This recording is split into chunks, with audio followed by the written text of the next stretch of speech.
welcome to episode 118 of Real Life Ghost Stories. How you do? To kick things off this week, we need to thank our newest Patreon subscribers. We would like to thank Tabitha Clark, Kate Seaman, Patty Adkins, Robert Hartley, Marianne, Cynthia Klink, Betsy Simmons, Dominique Lewis, Sarah Black, Bethany Wood, Tanya Buffalo, Chelsea Fraser, Tiffany Coonrod, Claire Eastwood, Taylor Robinson, Caitlin Wertzman, Erin Barry, Jen McCormick, Kimberly Hardy, Nancy Nakagawa. Thank you so much for being our Patreon subscribers. We appreciate you every damn day. We sure do. We also have a birthday this week, and our birthday is to Steph Sharpie. Happy birthday, Steph, you gorgeous human being. Happy birthday to you. And our film review this week.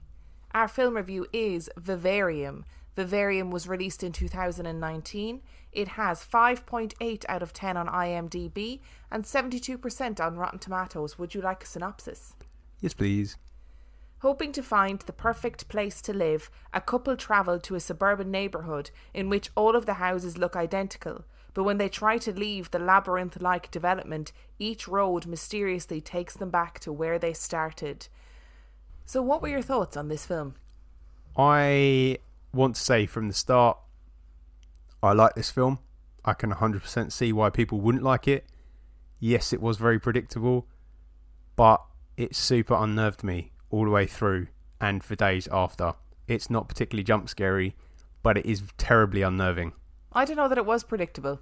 I really don't know that it was. So, full disclosure, we didn't plan on reviewing this movie at all. I was cooking dinner while Dan was watching it, and then he got so into it, and I kept dipping in and out, and I got so into it that I ended up going back and watching and rewatching it myself to catch up on all the bits that I had missed. And this film, fucked me up. Genuinely. It really unnerved me massively. And I don't know if we can talk about it without there being spoilers. So if you haven't seen it, go and watch it and then come back and listen to this review. So obviously at the start, during the titles, you get images of a cuckoo, the fast growth of a cuckoo, right? So right at the beginning. So I think obviously the director's telling you that this is an important part of the story. I didn't see how it fitted in until they were given a baby and were told, you got to raise this and then you'll be able to get out of the housing estate that they seem to be trapped in. Yeah, I think the image, the clip of the cuckoo in the beginning was so horrific, and I'd forgotten how horrific cuckoos are. Because if you don't know, cuckoos lay their eggs in other birds' nests, and then the cuckoo chick pushes the other bird's chicks out of the nest so that the birds only feed the cuckoo. And you have this image of this horrible, grotesque, giant baby bird being fed by these tiny birds that don't realise it's not theirs. Cuckoos really freak me out. I know it's nature. I know that they've evolved to do that. I get it, but it really freaks me out. And then this couple, this kind of couple in the world, she's a teacher, he's a gardener or a tree surgeon, and they go and see an estate agent, and dear God, if ever there needed to be an Oscar, that man who played the estate agent needs to get it. He was so scary. So creepy. He was so scary. It's the uncanny valley thing again, isn't it? That's not what it's called, is it? It is what it's called. Yeah. It's being kind of human, but something's not quite right. And you do, but the thing is, estate agents by their very nature have to be upbeat and really positive about the things that they're showing you. So I got it. I got why they use an estate agent, but dear God, he was scary. Yeah. He was. There's no way to describe him. You have to just see his character. He just is bizarre. They get trapped in the thing, and then a baby arrives in a box, and they're told, "You raise this baby, you'll be released." Yeah, that's it. And I think that's where the predictability comes in, because as soon as the baby becomes a child, you know that it's growing into an estate agent. And I think that's why it's predictable, because it takes away that part of it. But everything else is just messes with your head. I thought the child was the scariest child that we've seen in a film. I think ever. Because it wasn't just that, oh, he's a creepy haunted kid who says weird things trope. He was terrifying. He alarmed me so much. Every time he was on screen, I was like, please don't talk, please don't talk, please don't talk.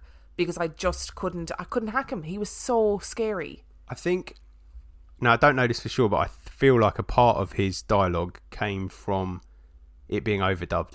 Because I feel like it was an adult doing his voice. Yes, it was. It was definitely an adult's voice, but they had done it so perfectly that you had this child speaking with an adult's voice and mimicking everything that his now surrogate parents were doing. Oh, it was awful. I just hated him so much. Much. I had a moment here again where I was like, oh, we're watching another horror movie with a bad dad, when he was just like, oh, and not doing anything with the baby. And I was like, well, if you know you're getting out, just deal with it. But as soon as that baby became a child, I was like, no, kill it. And as well, this baby isn't human. There's no there's no kind of ambiguity about it. This creature is some sort of other species. You don't know what it is, but it's something other, and that is so. As far as scary kids go, this kid took the biscuit, I think. I just couldn't deal with him. I think this was clever because it's not full of jump scares. I think we're so used to watching horror movies that are full of jump scares. It was nice to watch one that didn't have any in it. It was just horror because it was incredibly unnerving, and you could picture yourself, well, not picture yourself, but you can understand the protagonist's issue with being trapped in this place. Yeah, and that's what made it so terrifying, I think. And I thought, just because Matt from Full Movie Podcast messaged me and said, I thought this film was just about a couple being trapped in suburbia. And I was like, it is, but it isn't.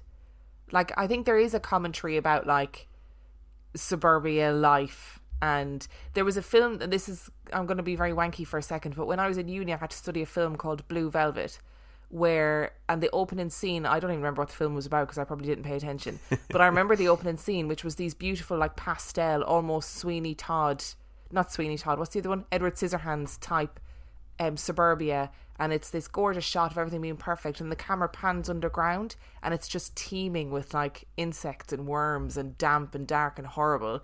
And that's what this reminded me of, because you have this literally perfect suburbia and then this horrific situation that's playing out. And so I think it was a commentary on suburban life and maybe, like, I don't know, heteronormative societal expectations or whatever, but it wasn't just that.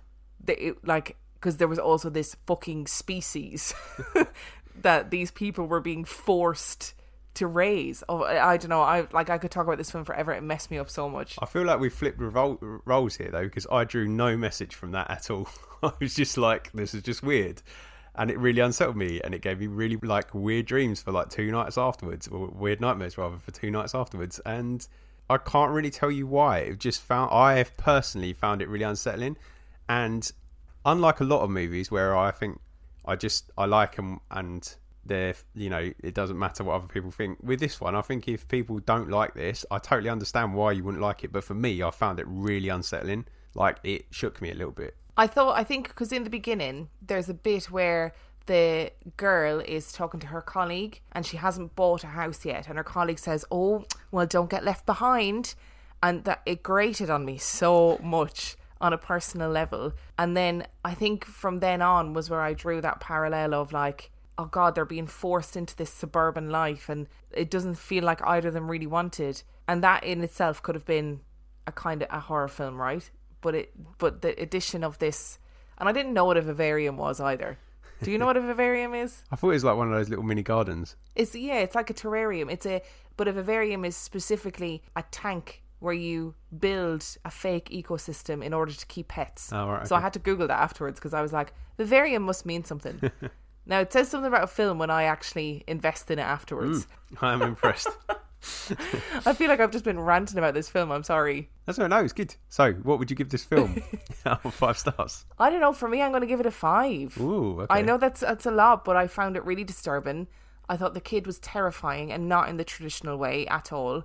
I spent days thinking about what would I have done differently if I was in their situation, or what could they have tried to alleviate the situation. And I thought it was very clever. Like, it messed me up. We've definitely flipped roles, because I'm going to give it 4. And the reason I'm giving it 4 is because it was set And it was quite very clearly filmed in Ireland, and there were no Irish actors in it, which is a you comment. There were Irish actors in it. There was a Irish actor. Two. Was there? Yeah, the kid when he was a kid is an Irish actor. Ah, but he the didn't kid have an Irish when accent. he was Okay. grown up was an Irish actor. All right, 4.5 then. But I would highly recommend checking it out if you haven't seen it. Which brings us to our story this week. Oh, I'm guessing it's not related to the film. No, it's not. But it's a story I've been meaning to do for quite some time. Uh-oh. We're going to Nova Scotia today. Ooh. I know. Bet you weren't expecting me to say that. No, I'm quite excited. My research today comes from a really good book that I would highly recommend that you read called Fire Spook: The Mysterious Nova Scotia Haunting by a lady called Monica Graham. Really good book and actually really balanced. Are you ready? No. Nova Scotia is a province in eastern Canada that has a fascinating and rich cultural tradition. It is home to almost 1 million people, wild kitchen ceilidhs, and incredible seafood. But it is also home to a strange little tale that gripped the world in the 1920s. The story has been told and retold countless times since 1922, so it is likely that some details have been forgotten, some obscured, and some exaggerated. But the fact remains that in 1922, the MacDonald family were driven from their home in the depths of winter, and no one could quite understand exactly what happened. Alexander MacDonald, a child of Scottish immigrants, was born in 1851. He married Janet Cameron in 1873, and in 1887 they had a daughter named Mary. Alex built a farmhouse on the MacDonald family farm. Like the majority of the neighbours, the farmhouse had no electricity, no telephone or running water, but it was a well-built and sophisticated building that was spacious, well-decorated and comfortable. In the late 1880s, Janet's mother developed dementia and her behaviour deteriorated rapidly. She would roam around her home at night, screaming for her dead husband and tearing the house apart. She was moved to her sons, where it was quickly established that they just couldn't care for her, so she was moved to the poorhouse as a last resort. Janet was horrified. The poorhouse at that time was notorious, and inhabitants barely received even basic care. She decided that her mother would be moved in with her, and no one could talk her out of it. When her mother moved in, Janet quickly realised that she had made a mistake. Her mother wailed all night long, was violent, and regularly destroyed items of furniture. Janet began locking her in her room, but her mother would break the latch and escape. Janet begged for help, but the poorhouse administrators refused to take her back, and there was no social care system at the time that could help her. Eventually, Janet resorted to nailing her mother's bedroom door shut, to which her mother would respond by destroying the room again and again. It was a devastating and frustrating situation for all involved, and it came to an abrupt end on the 27th of April 1900. The house was full of visitors, and Janet's mother was having a particularly bad episode, and try as she might, Janet could not calm her down. Eventually, at her wit's end, Janet screamed at her mother, "I hope the devil in hell comes and takes you before the morning." With that, a big black dog appeared in the kitchen and strolled through the house, watched by all. It made its way into Janet's mother's bedroom and disappeared. No one in the house had seen the dog before. No one knew where it came from, and no one could say where it went. The next morning, Janet's mother was dead, and the dog became the harbinger of all of the misery that would soon follow. There is no evidence that Janet did anything untoward to her mother, aside from poor choices regarding her care. But quiet rumours began to swirl in the small community. Some believed that Janet had smothered her mother-in-law, and some believed that Janet had caused her death by summoning a hellhound. Prior to the events of that night, the MacDonald family were well respected in their small community, but the events and the rumours that followed made Janet bitter and withdrawn, and she lashed out at those around her. Another event seemed to cement the troubles of the family. Alexander's brother Andrew arrived at the house and had just returned from the US full of money, liquor and stories. And whatever happened, he royally upset Janet and she threw him out of the house. Andrew was furious, and as he made his way out into the blowing gale, he turned to Janet and said, Té a chur amach, ar an sitig ar ihe fada, nas massa non ihe sho. Which means, you'll be driven out onto the dung heap on a far worse night than this. Life moved on, and eventually Janet and Alexander took in a girl named Mary Ellen. Their own daughter Mary had grown up and left the home, and Mary Ellen was the daughter of a friend of Janet's. Mary Ellen's father had died in a tragic mining accident, and her mother was struggling to raise the children alone, so Mary Ellen moved to the MacDonald homestead. The farm was a world away from the mining town that Mary Ellen had come from. She had moved from a place where it was constantly bustling, but she was constantly hungry. And now she had animals to play with, a quiet home and a full belly, and by all accounts she was happy. But people began to notice that odd things were happening on the MacDonald farm, and it's hard to decipher whether these reports began happening before or after Mary Ellen arrived on the scene. Visitors to the farm reported seeing balls of fire floating on the farm. Balls of flame that were the size of beach balls and had no obvious source. The house was plagued by strange noises, and when the noises occurred, the occupants of the house would be unable to open the doors to leave, but when the noises stopped, the doors would open. The house would be filled with banging and roaring noises, and items would fall from cabinets. And this was not just reported by the family, it was witnessed by external visitors. Items began to disappear from the house. Utensils would be gone, the family would get up in the morning, and all the rugs in the house would have disappeared. At one point, the rugs from the house were found draped at the top of the tallest trees on the property. Saddles disappeared from locked rooms. Alexander bought a brand new harness and locked it away, and when he went to retrieve it, the door was still locked but the harness was gone. Alex searched everywhere, asked neighbours, and couldn't find it. But years later, Alex and his neighbour heard a cowbell dinging from deep in the forest, and tracked it to where no cow could be. But what they did find was a buckle, and as he dug, Alex realised it was his missing harness, and it became a regular occurrence for items to disappear and show up in odd and inconceivable places. Neighbours began to return items as they found them buried in fields or hooked into trees. And Alex wondered if somehow Mary Ellen was responsible. Perhaps she was playing with the items and not realising the impact that these items were having. But his opinion soon changed when his cows began to escape, and Mary Ellen was in the same room as him.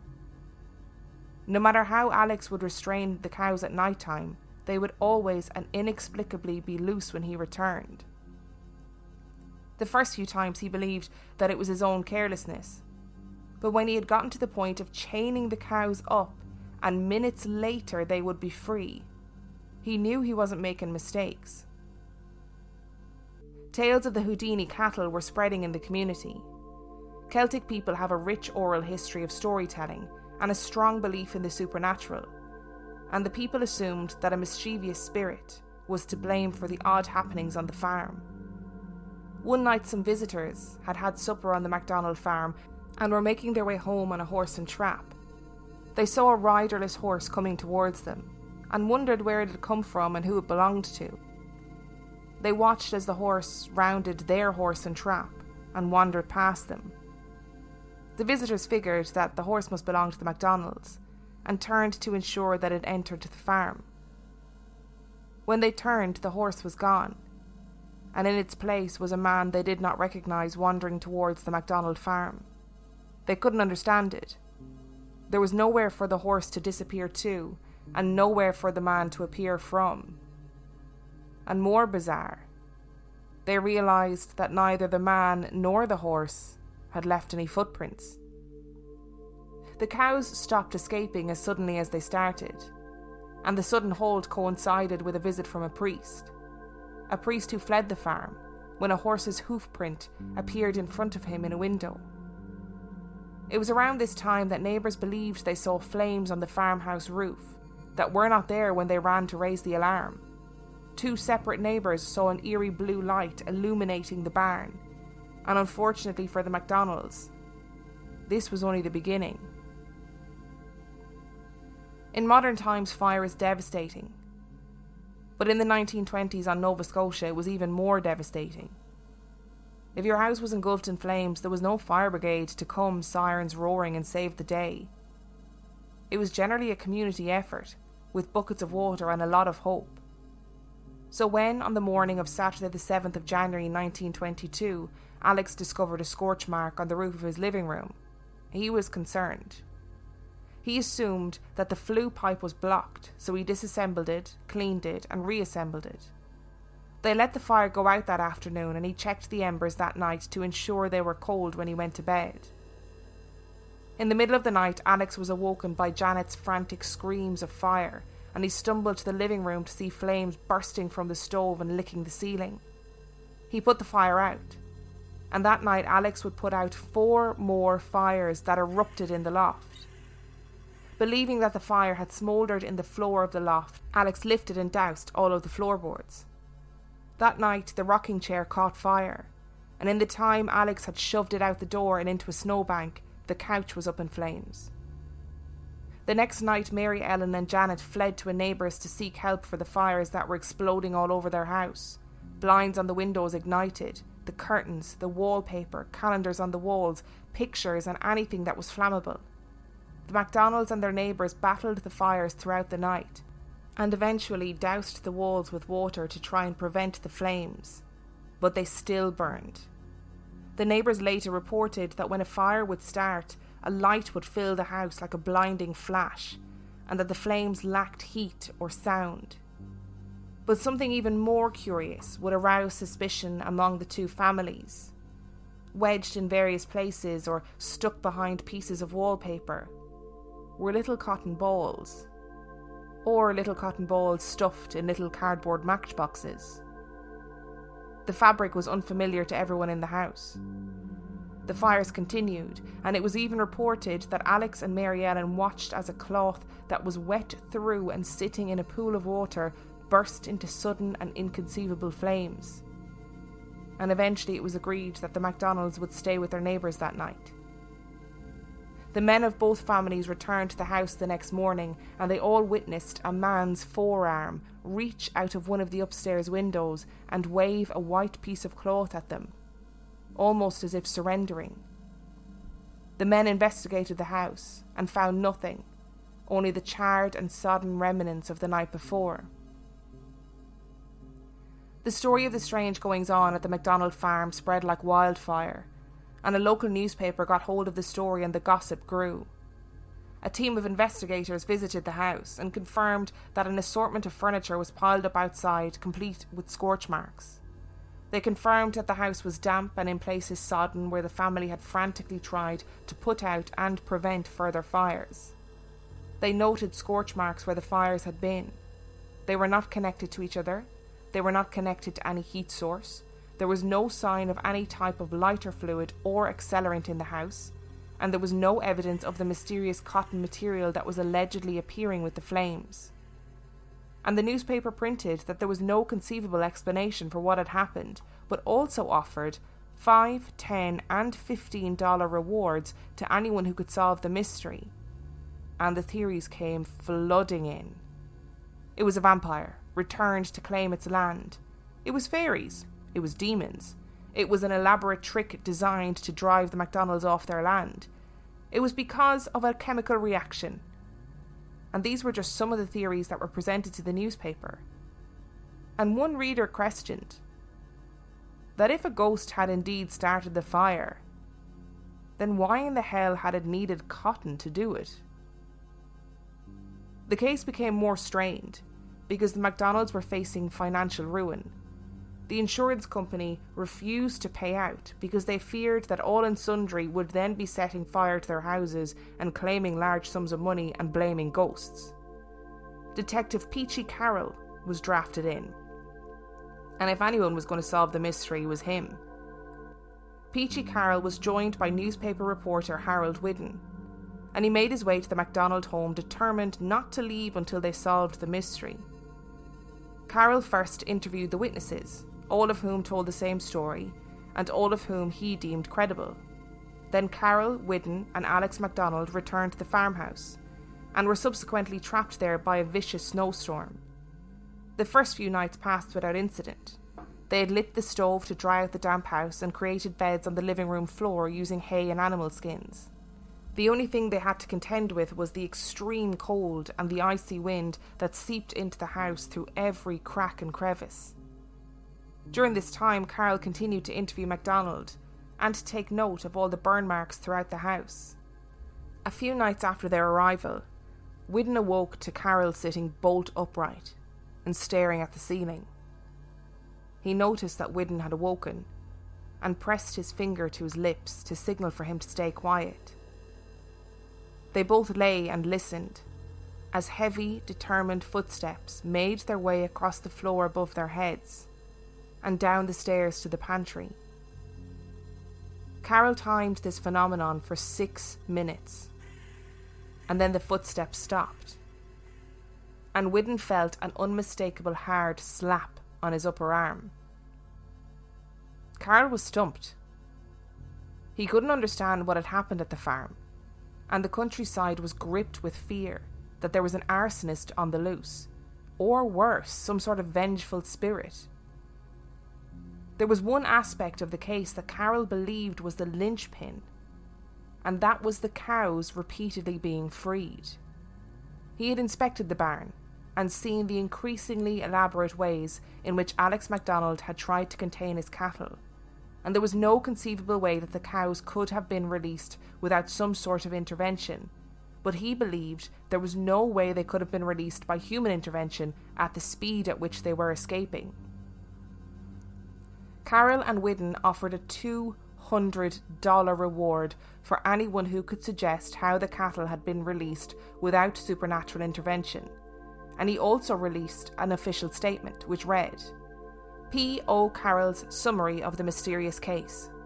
The happenings at the house and barn of Alexander MacDonald in Caledonia Mills. After what I consider a thorough investigation, which included a careful examination of Alexander MacDonald, his wife, and adopted daughter Mary Ellen MacDonald, the MacGillivray brothers Dan and Leo, Duncan MacDonald and Mike MacGillivray. After examining the house and barn carefully and seeing with my own eyes the scars of the fire, some of them charred, others scorched, and others more like smooches caused by the fire. And after spending 2 days and 2 nights in the house, I firmly believe that neither the fires nor the other strange happenings were the work of human hands. Signed, P.O. Carroll. There are 2 ways that we can look at this statement. Carol and Whidden offered $200 to anyone who could prove that the events were caused by human hands. Either they genuinely believed that the events were caused by the supernatural and were so sure of this that they were willing to offer large sums of money because they knew that no one could disprove it, or Carol and Whidden knew what had happened and were confident that no one would figure it out.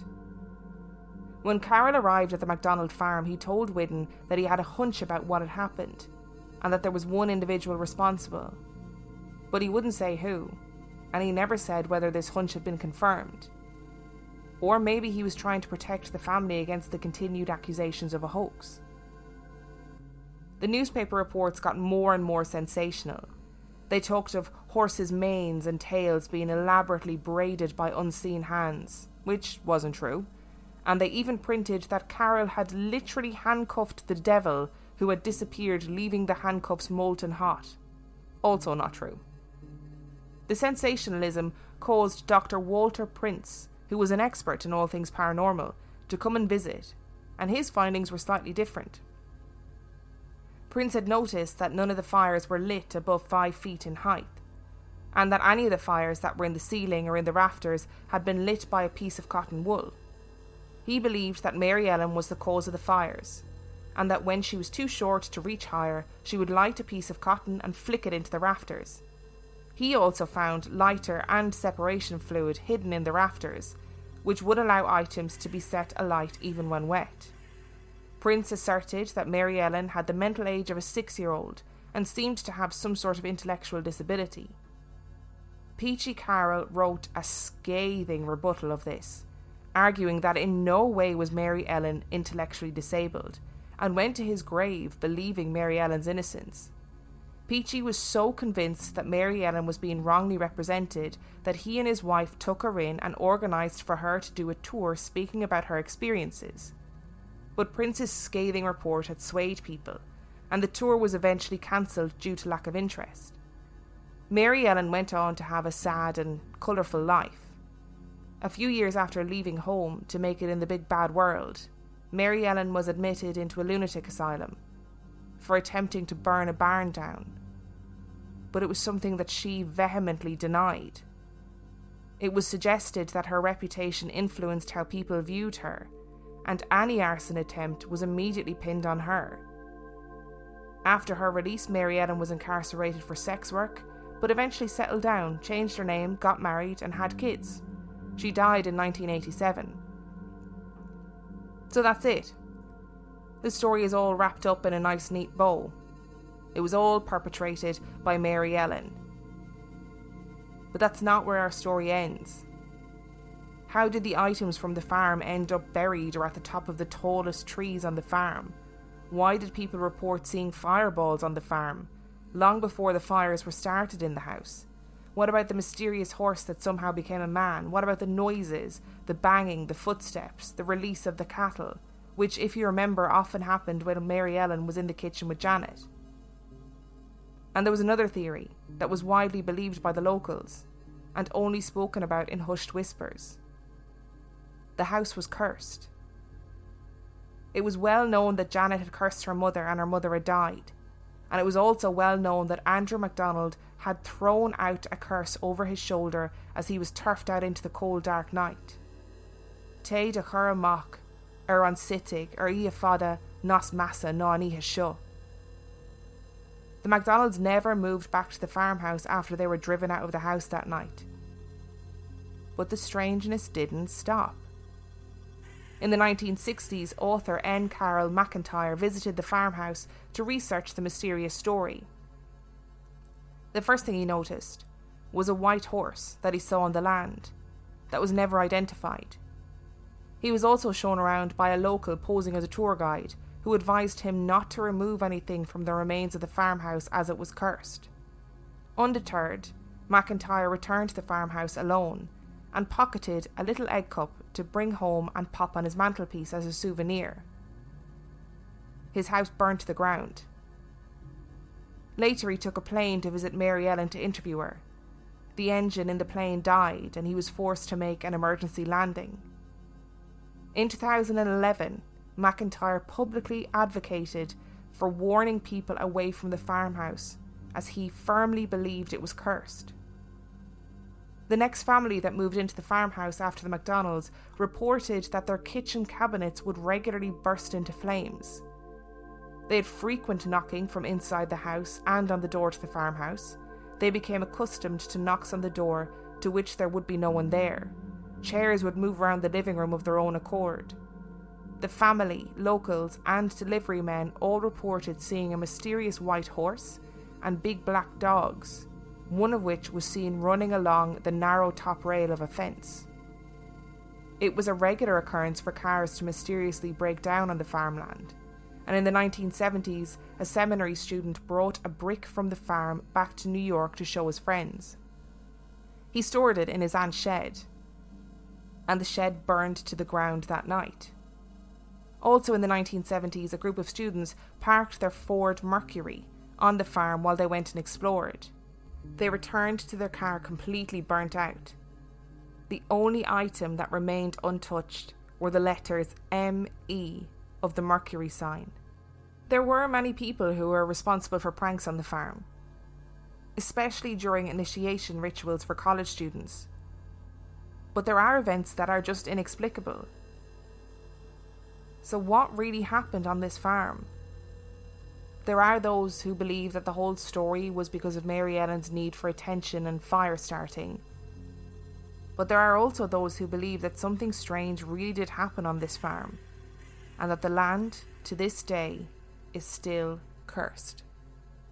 Well, E-I-E-I-O. That's all I can say. I've been waiting to that since you told me it was on McDonald's farm. I knew before I did this story that it was McDonald's farm and it was somewhere in Canada, right? So I was looking up like haunted McDonald's Canada. Fuck me, the amount of bizarre results that I got, but I eventually got there. I cannot believe that it's another story with spirits starting fires. I thought you might enjoy that. I do have some theories for you, but we'll come to those in a second. So just so you know, I don't really want any more proof that ghosts can start fires, and I feel like you've given me some more. But was it ghosts? At least we haven't blamed this on owls. It's a step up from last week, right? I want to shout out to all the people who messaged and said, how do those look like fucking owls? About the pictures of the goblins in Kentucky. And yes, I agree. Words just do not... There's just so much going on. Like, I want to know about the horse. I want to know about the black dogs. I want to know about all the balls of fire, the blue stuff, the curses. I don't even know where to start with this. Shall we go through theories? I think it's probably an easier best way to do it? Yeah. So theory number 1, which is the most obvious theory, it was Mary Ellen. So Mary Ellen was later incarcerated. Well, she was incarcerated to an asylum for allegedly trying to start a barn fire. But Mary Ellen was also incredibly famous at the time. Everyone knew who she was, and everyone knew her as the girl that was, starting fires on the farm, because that was what Prince printed about her. However, there are problems with what Prince printed about her. Number 1, she wasn't 5 foot. She was about an inch shorter than Alex and Janet. So really, it could have been any of the 3 of them, not just her. Secondly, she wasn't developmentally disabled. Can I just interrupt at that point? I would say that it takes a level of intellect beyond a 6-year-old to set fires in the roof using cotton wool. Right. Like... This was the argument, because what Prince said was that there was quite a complex chemical reaction was happening with like an accelerant and something else, and it was on the cotton, and that's why it could be lit when it was wet. And people argued, well, if she was developmentally delayed, then would she be able to hatch this really elaborate plan? She's the intellect of a 6-year-old and never falter. Yeah, like anybody who interviewed her always said, that she was credible, and so was the rest of the family. That's my problem with that part of it more than anything else, is it could easily be her, but one part of that story doesn't measure up. Because I just don't feel like someone with the intellect of a 6-year-old would be able to put together such a complex plan and not get caught or accidentally burn the entire house down. Yes. Or themselves. Yes. Like, it'd be a different story if it was saying like, oh, Mary Ellen was knocking about with bandages on her arms. And reeked of lighter fluid all the time. And loved matches. Loved them. Collected them. And I think it's also really important that... So when Prince arrived, it was about 2 months after Peachy Carroll and Whidden had done their extensive investigation where they wanted to prove that there was a human being behind this. And it was 2 months after everything that happened that Prince found the fluid that he believed was lighting the fire. So there is a suggestion that perhaps Prince was trying to find ways to prove his own narrative, just as an aside. Also, I'd imagine nobody had claimed that $200 that they put on the line. Which is definitely a reason to come up with a human explanation for it, is it not? I had forgotten about the $200, actually. Completely forgotten. So, yeah, I wouldn't rule it out. I just think there's problems with his story. And I also agree with you that you can't take into consideration her later conviction for arson, because there is a strong possibility that she was framed for that because people knew who she was. Yeah, and I, maybe she did do it. The whole way through this story, I do lean towards her. But I think it's because I know that she was convicted of arson afterwards. And people have kind of looked at this case, because if it is her, she is a female pyromaniac, which is actually apparently quite unusual psychologically, which I didn't know. And according to the book that I read, she doesn't actually fit any of the other characteristics for pyromania. I mean, I don't know that much about pyromania and the pathology behind it, but that's just something that I think that's worth keeping in mind. So the sort of spirited part of me, obviously, is not going with Mary Ellen, because it has to be something paranormal, because it's no fun otherwise. But the head part of me is also saying it's not Mary Ellen, because I don't want to give that guy that came 2 months later the satisfaction. and said and printed he printed that she was intellectually disabled and that she had been possessed, and that was what caused her to start the fires. And in a Celtic community at that time, accusing somebody of being possessed is a pretty dangerous thing to do. You know what I mean? I'm not saying, like, she wouldn't have been, like, hung as a witch or anything because we'd moved past that time. But really, you're talking about somebody being what's the word? Excommunicated. I was going to say exercise, then I was like, that's not the word I mean. It also gives me that impression of, and obviously I'm not saying that it was the guy that wrote the article that set the fires, but it also gives me an impression of that thing that toddlers do, where they don't want to get in trouble for something they've done, so they blame someone else, but they give loads of reasons why that other person shouldn't be told off for doing it. So he's gone, it's Mary Ellen, but she's intellectually disabled and was possessed. So it's blaming double whammy her, there, isn't but it? also taking the blame, giving her an excuse, which I think if you're going to put it on someone, just put it on them. Yeah, I think if he had, I mean, maybe it was Mary Ellen. Like, she apparently loved the attention of, like, everybody coming around to, like, visit the farm and see. Apparently she loved it, and who's to say, maybe it was her.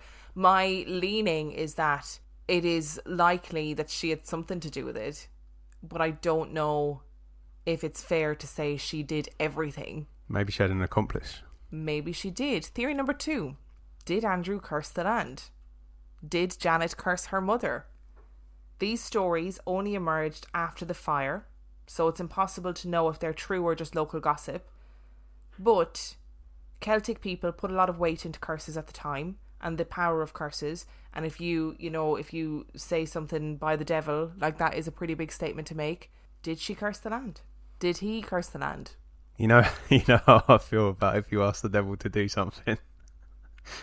I feel like you're getting those bad spirits about riled up for no reason. So possibly, it's hard to, again, because it's after the fact and it's gossip, you don't know, do you? I just feel like there's a lot going on here to be attributed rather to one girl.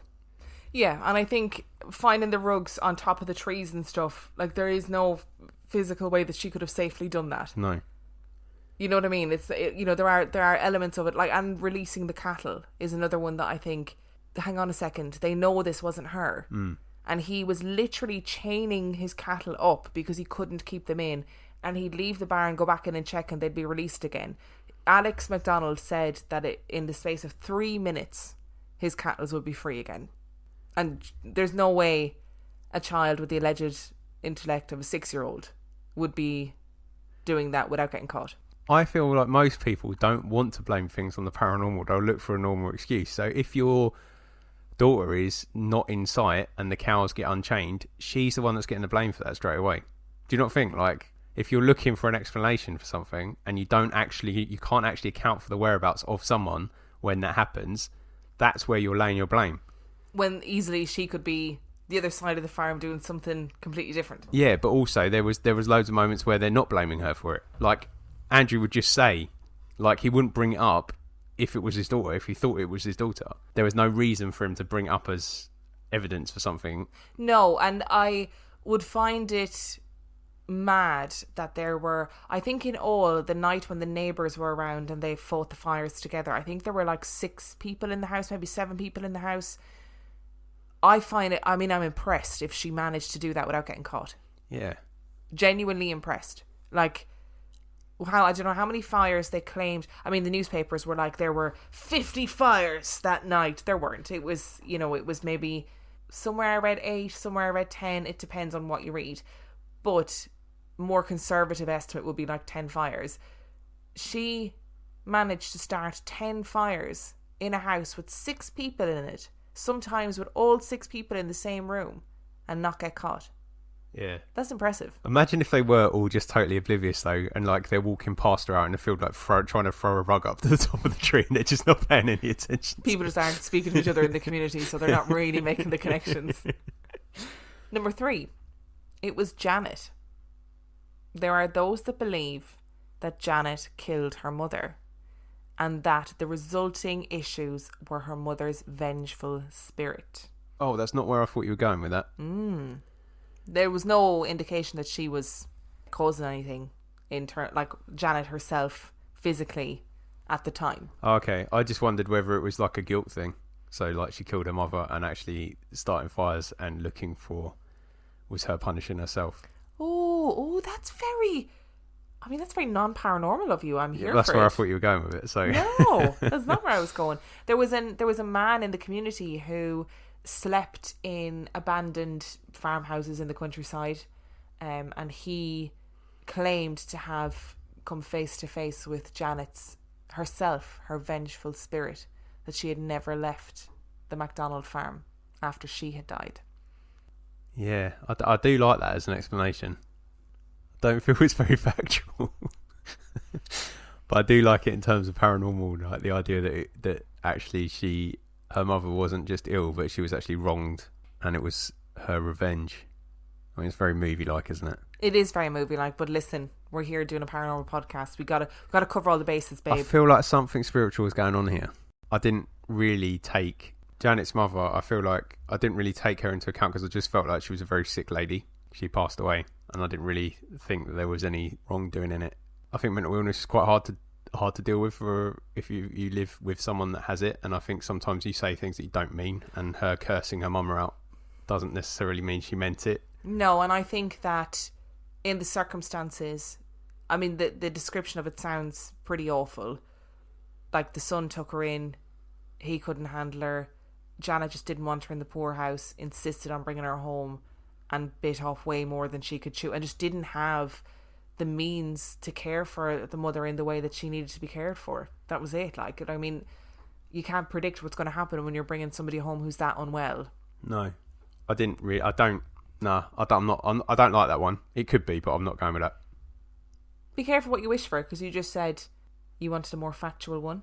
Oh yeah. So number 4, it was phosphorus. Many newspaper readers suggested that the fires were started by phosphine pesticide, so it was used as a rat poison. It was used by Alex on the farm to keep pests down. Alex was unable to read, so it's possible that he used larger quantities than necessary. Phosphine contains phosphorus, which is highly flammable and gets everywhere, so it spreads really easily. So there are people who believe that Alex literally had phosphorus on his clothes, brought it into the house, it was trekking it all over the house, and that when these little fires were started, it was because phosphorus was being lit by like the tiniest of sparks from the stove. Also, both Whiddon had fought in World War I and had suffered from gas exposure. So both Whiddon and Janet were really ill while they were on the farm, and both got better when they left the farm. Really ill with like chesty coughs. That sounds perfectly factual and plausible. And also the little known scientific fact that if you have phosphorus on your clothes, your cows will be released. Yeah, well, everybody knows that. Yeah. So I feel like we potentially are dealing with two different things here then. Maybe there's stuff going on outside the farm, which is one thing. And then like on the land. On the land. And then there's stuff going on inside the building, which is actually down to phosphorus, which is possible, or I guess. Human intervention. You know, like, I'm still not ruling out the fact that Mary Ellen could have done this. Yeah, and she'd be helped along, wouldn't she, if all of her family members were covered in phosphorus? Everything in the house was just luminescent with phosphorus. Could this just be a series of really badly timed accidents on Mary Ellen's behalf?